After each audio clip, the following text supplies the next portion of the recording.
Tolong bujuk saya supaya sholat. Puasa saya lakukan, semua saya lakukan, kecuali sholat. Ketika Allah perintahkan ibadah-ibadah yang lain, itu cukup perintah ayat saja turun. Allah perintah haji, ayat saja turun.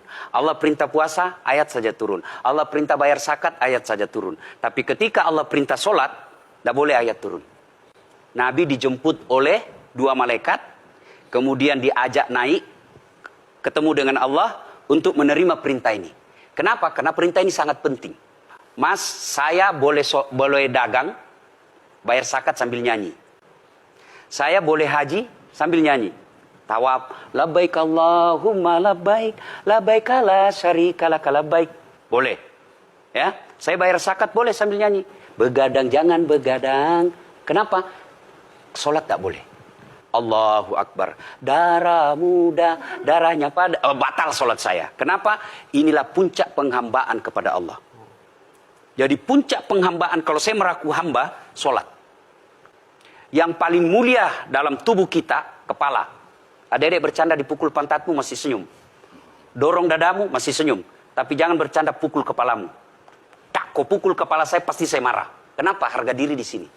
Tapi ketika kita sholat, anggota tubuh yang paling mulia, kepala, rendahkan seperti kakimu. Kita akan masuk ke next go. Ini penting. Kalau saya sudah mulai ini. Oke. Ya, karena kalau saya mau sholat, saya melihat banyak koruptor sholat. Ya. Saya melihat banyak orang sholat yang kalau saya ajak ngomong main HP, nggak punya adab. Yang paling enak memang sholat tidak korupsi.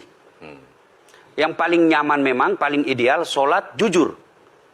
Tapi wala talbisul haqqa bil batil, kata Allah. Allah tidak mencampurkan antara hak dan batil. Sholatmu beda, puasamu beda, maksiatmu beda. Itulah sehingga Allah hadirkan dua malaikat. Rakit dan atid. Mencatat yang baik di baik, yang salah salah. Tapi ini setan kan tidak membiarkan itu. Maka setan masuk. Nah, dia sholat tapi dia korup. Tapi Allah Maha Adil. Maka ditimbanglah nanti.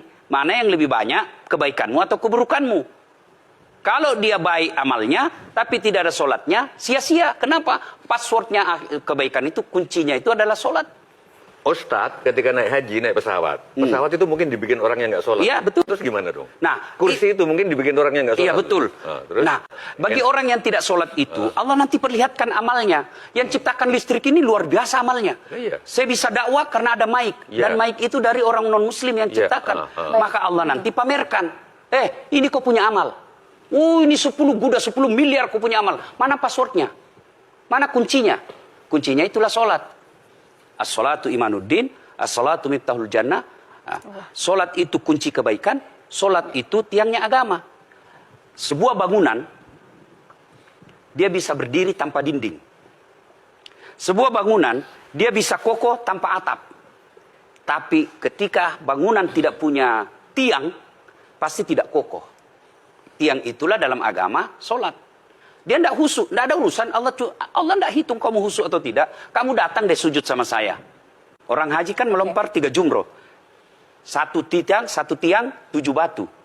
Kenapa tidak dikumpul saja itu? Satu kali lempar, tak, tak, tak.